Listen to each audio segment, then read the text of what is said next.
Hey guys, welcome to Car Talk with Travis. Thank you so much for joining and your continued support. I really appreciate it. I have an amazing guest today, a friend of mine, Misty. Thank you. You're welcome. Appreciate Thank you. it. Yeah, thanks for joining. So Misty would like to share her experiences here at Maple Mountain Recovery, and we talked, you do give verbal consent. Yes, to I do give that. permission absolutely to just talk about my experience here at Maple Mountain. Kind of what led me. First of all, this is really awesome to be in the famous Car Talk mobile. I'm like walking up here, like, oh, this is so cool because I've seen it so many times and I love watching them. So thank you. Yeah, thank you. We've known each other for about 5-6 years, maybe almost 6 years. You helped me get into treatment 6 years ago, and you know, it's crazy to say that here I am now, just finishing treatment again after having some time and being in recovery and working in the industry. You know, there was just some missing pieces in my recovery. Now looking back after just doing another 30 days in treatment at Maple Mountain, I've been able to look and identify, you know, those things that were missing in my recovery. The biggest piece was that trauma piece. You know, I've lost a brother and a sister just this last year to fentanyl overdoses, and started becoming a full-time caretaker for my parents. Was around a lot of prescription medication. Chose back in December to stop working in the industry and just start taking care of the family, you know, be a mom, be in a new relationship. Got really stagnant in my recovery. Just stopped doing the basic things that were taught, and ended up falling into some pretty heavy depression and anxiety.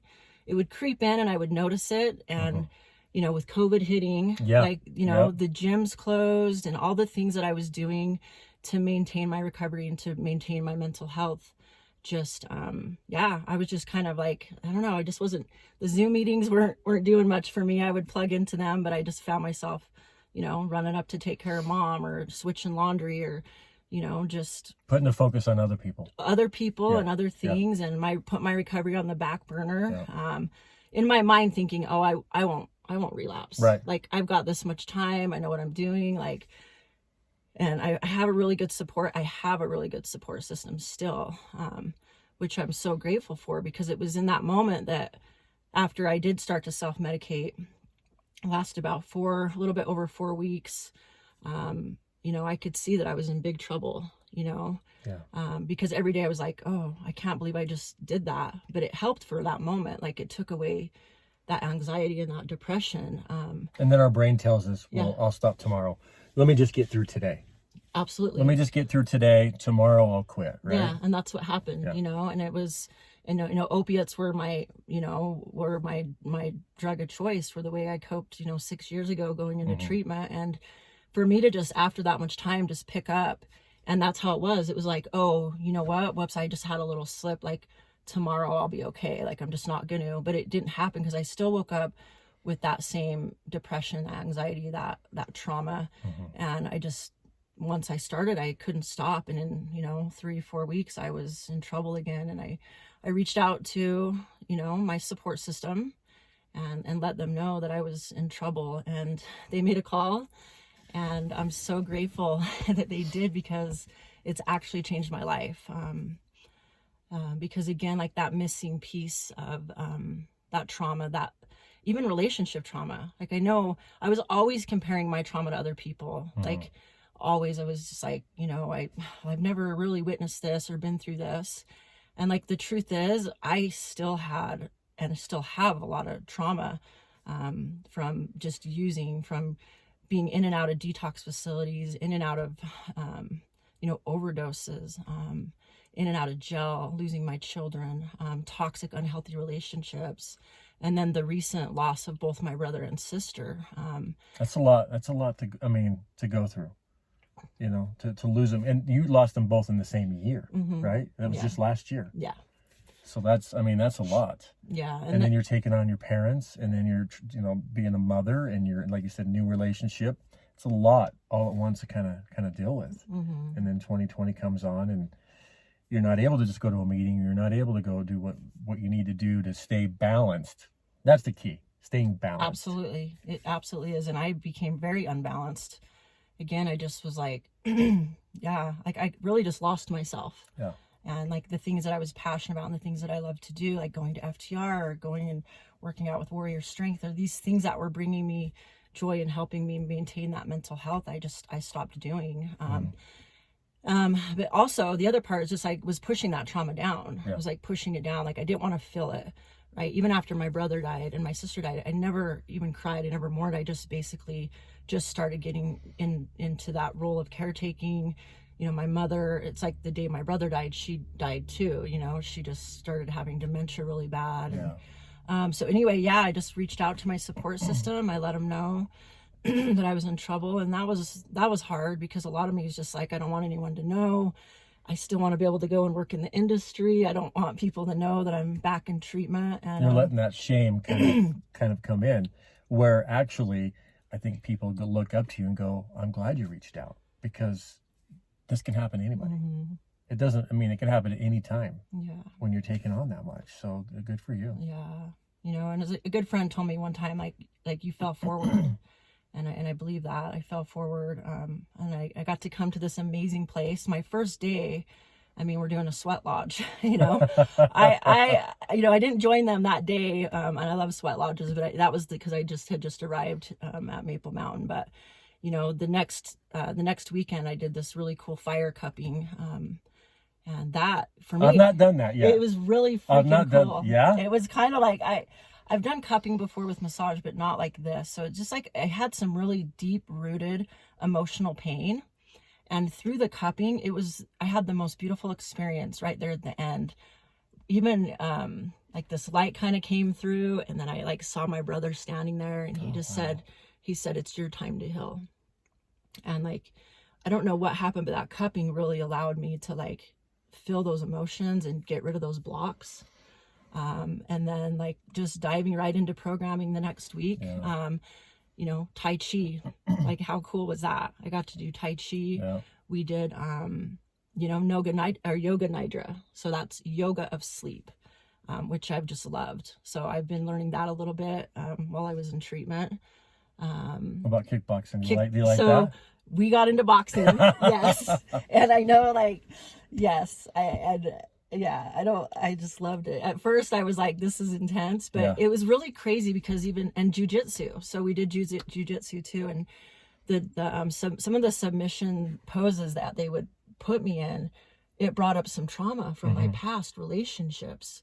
But how cool to be in this environment where there's like a therapist and there's a group of people where I was like, whoa, like that was really intense. That brought up this memory. And then to be able to process and be like, talk about that and work through that and be in a safe place, you know, to address some of that trauma that I have from that past abuse that I was in. So yeah, the jujitsu, the Tai Chi, the boxing. Boxing, equine. Oh, the equine. Yeah. I had some amazing breakthroughs just with equine therapy. And also just the EMDR piece. That was one thing I really couldn't relate working in the field before because I work with a lot of women and I just like disassociating what EMDR was. And, you know, I couldn't really relate in that sense. But since being in Maple Mountain, like I was able to, you know, experience EMDR and work through some of that past trauma and those, I didn't want to feel some of that stuff.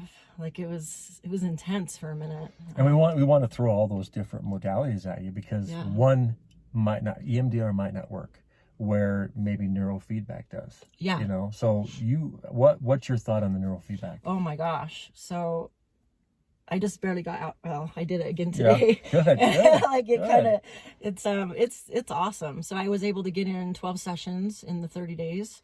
And like, at first I didn't really quite understand what it was about, but it was almost like, I guess it just helps to reprogram some of the patterns in your brain and some of the ways, I don't know, that I don't really know. I could just feel it doing something. I don't know exactly what it's done, but they do like a test before and a test after, and I'll be getting my after results sometime this week of kind of like the progress that was made. But it's interesting. The way I've been explained from a professional is that we all have a trauma box in our brain that we're born with, right? And sometimes people, when they're 10, 11 years old, that trauma box is already full. Sometimes it's when you're 40 years old, right? The different types of trauma go into that box. And when the box is full, it starts to spill out in our life. And we either, start using drugs and alcohol, or bad relationships, or making unhealthy choices in our lives because we're not able to make the right decision that we should. And a lot of that has to do with the trauma box being full. Now, when you do the neurofeedback and you sit there, you're actually playing through a kind of a game, right? When you start doing it and you have 19 electrodes, and what it does, it tells us what part of your brain needs to be healed. So they set up the program to design that part of your brain and kind of empty that trauma box. And that is all through the EMDR, the neurofeedback, the biofeedback. There's so many different things that help empty that and then give you the tools to deal with it so it doesn't kind of fill up again. Yeah, absolutely. That's how I've been explained. Yeah, yep. I was able to go home on a weekend pass just for some exposure therapy. To go home and just kind of see what it was like being back in the home environment. But I noticed even just over the weekend, I was reacting a lot. I mean, a lot healthier to certain situations that came up even in my relationship and with my kids, and a little bit of anxiety would come in, but it was just like, I noticed like something was different. I wasn't just impulsively reacting and like yelling or, and like, so, and they've even noticed like, whoa, you reacted to that a little bit healthier, a little bit different. And so I know that, I don't change overnight. It's going to be, it takes time, just like anything in recovery, to heal that trauma. I'm just glad that I got a chance to come to Maple Mountain and really start addressing, those issues. And like, the staff is absolutely amazing here. I just feel like a family. It's like, it's as if I'm a guest rather than a client or a patient per se. It's like you're a guest in a community of other people here trying to heal, other professional people too, and so I don't know, it just feels like home. It's felt like home. That's why I love working here. Yeah, it's a big deal. It's not like any other treatment program that either where I went or that I've worked for. From when you walk through the door, it's just kind of like give you a hug, and welcome you in, and let's figure out what's going on, and let's do this together. And because we're individuals who have issues, you know what I mean? And everybody has some type of issues in their life, which is just unfortunate. But if you can get the opportunity to get the tools you need to deal with the trauma, the PTSD, and then the substance that gets after those have taken place, to kind of cover it up to numb you out, work on all those together, and then have an aftercare plan. That's the key right there, and to continue the aftercare plan. Now, we talked about 2020 being different. Some people, they struggle with the Zoom meetings, not being able to go to an in-person meeting. It's one of those times. It's like recovery. It's a road that's kind of like this, right? It's not ever perfect. There's going to be roadblocks that are going to be thrown at you, whether it's part of your recovery, everyday life. You got to find a way to make it work. And I think that you're doing that, and you've done a great job, and I'm proud of you. Well, thank you. Yeah, like I said, it's just been an awesome experience. I'm really excited for, this next level of my recovery, and to just get back out there and practice balancing those things and taking the new tools that I've learned here, and just integrating those into my recovery and into my life. So Yep. One day at a time. One day. That's it. One day at a time. Yep. Well, proud of you. If you have any questions, or you have a family or a loved one or yourself that might need some help, please reach out to us. You can call 801-499-9316. Visit maplemountainrecovery.com. If we're not able to help you, we'll help you find a place that can. So thanks for taking the time. Awesome. Appreciate it. Thanks, Travis. Any last words? No, just I love you guys. I look forward to getting back out there in the community and getting back to just being part of and helping build this community. So that's awesome. I really do. And I love doing these videos, and this is what it's about, is I want to share people's experiences, because all we want is one person to connect with you today, to go, I understand what she's going through, and find a place to heal. It doesn't have to be with us. I mean, as long as you find a place to heal, that's what's important. So much love, everybody. Have a great rest of your week. Thanks, guys. Bye.